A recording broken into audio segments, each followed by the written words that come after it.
and 6, and a motion to revoke your unadjudicated probation. On probation for the second-degree felony offense of burglary of a habitation, placed on probation. I think the dates in this updated report are, I must be wrong. It says on May 8th, 2025, he met with the high needs officer for the initial visit. Should that be May 2024? Yes. Okay, all right, just want to make sure.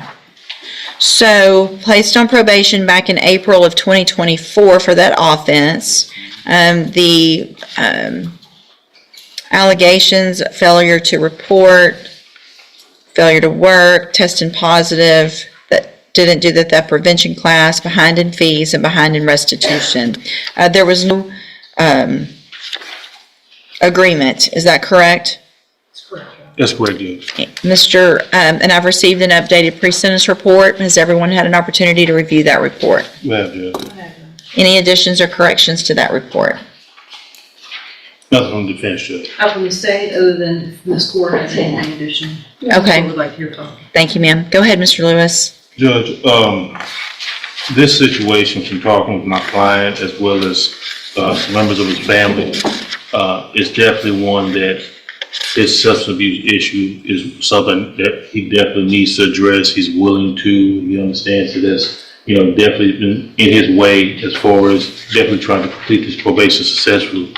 I would also like to add to that after speaking with him and with some of his family members that I don't believe he was on any type of mental health or any type of conditions dealing with his probation. He was I know it's high needs. Mm-hmm. Because from talking with him, there's definitely some things he has gone through in his past that I think affect him and are triggers for him. And I believe that, if he's able to get that type of help, to help with that, I think that would definitely help with the substance abuse issue. I believe there are vehicles available through community supervision that can address that. He's more than willing to accept that help. At this point, understands he needs it. I know it looks like the recommendation in the updated PSI from probation is for ISF. It's something that they would recommend. He's more than willing to comply with that and try to work with that as much as possible. If there is anything that's available that has some type of aftercare or anything, he's more than willing to do that as well. Especially, like I was saying, as far as, any treatment he can get as far as, that would definitely help with some of the traumatic things he's gone through in his past. I think that would definitely help with the substance abuse issue going forward for him, Judge.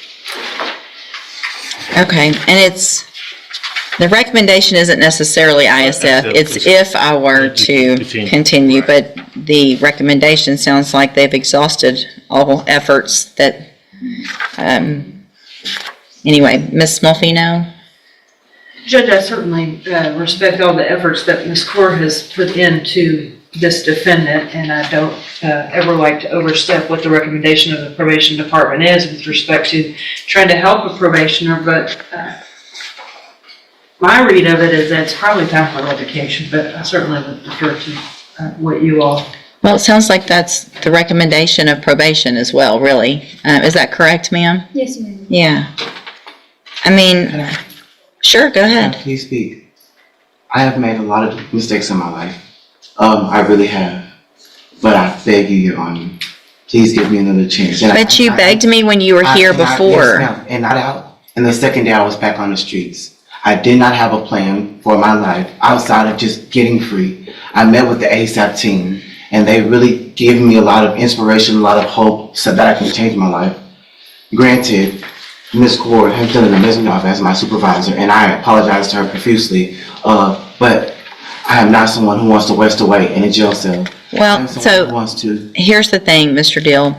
When I looked back at your original pre-sentence report, yes, ma'am. There wasn't an agreement in that case. It was a cap. And the reason for that cap is because you already have felony criminal history. Yes, ma'am. You've already had 2 felony probations that were both revoked. Yes. And then I gave you probation again because you stood there and did just what you're doing right now.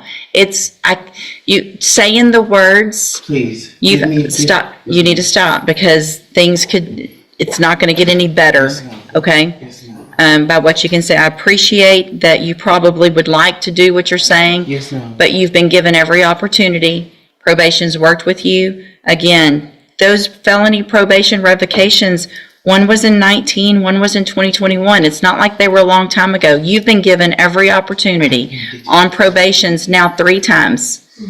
3 times.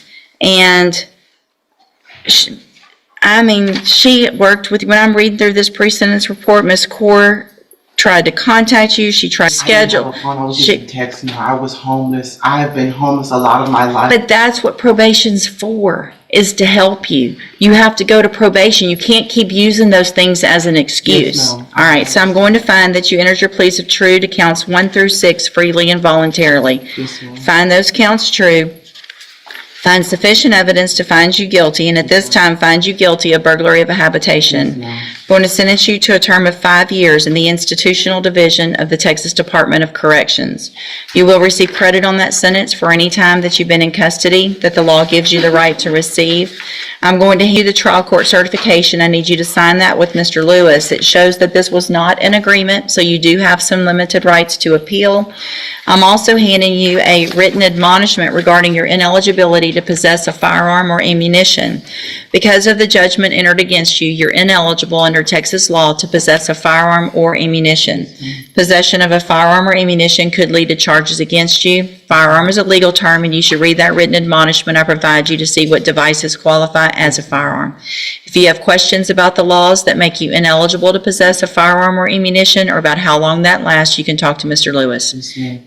I understand this isn't what you want. Take advantage of it, and when you get out, take advantage of opportunities in the community, because there are some that can help you. Thank you. All right? You go back with I want to say one last thing to you, Judge.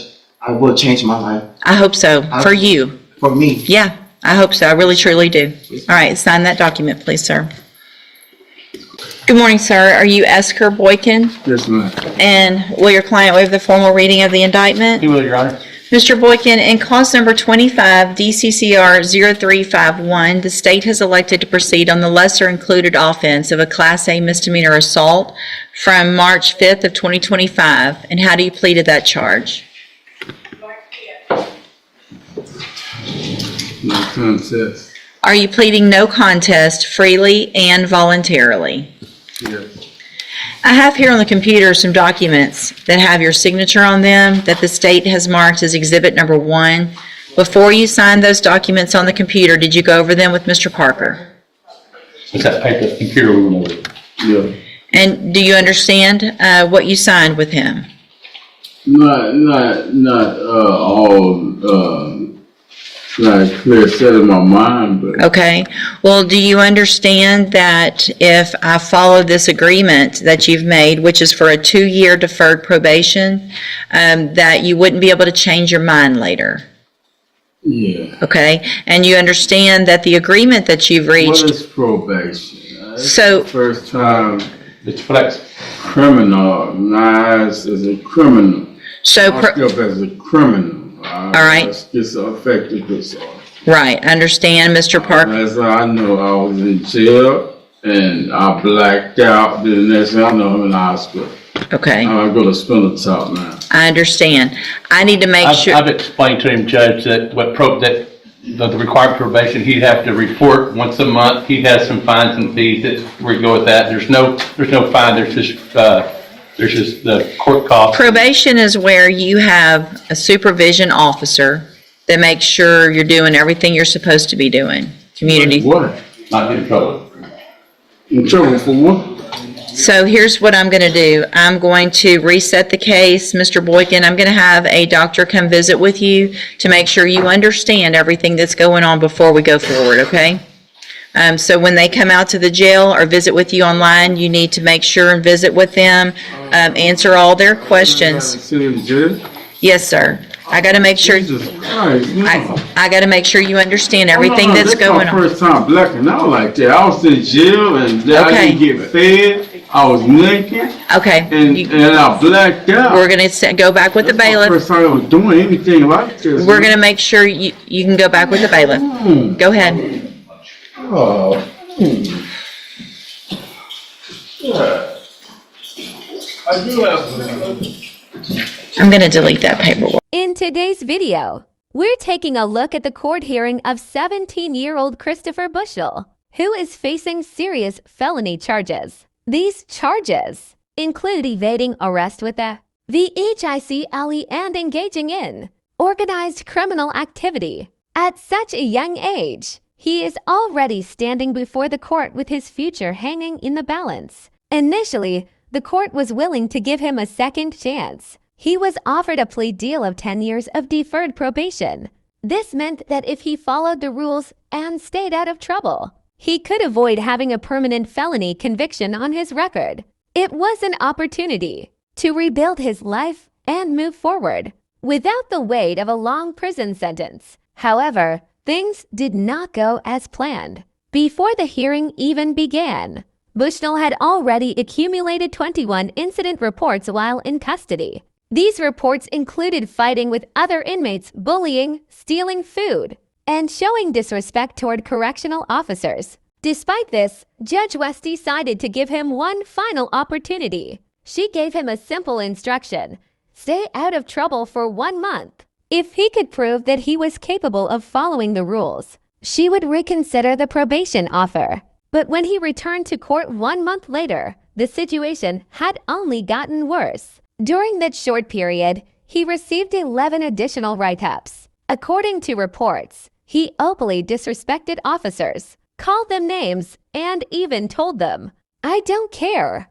write me up." Frustrated by what she described as clear self-sabotage, Judge West officially rejected all plea agreements. She moved the case to the trial docket, meaning a jury will now hear the evidence and decide his fate. If convicted, Bushnell now faces the possibility of up to 20 years in prison.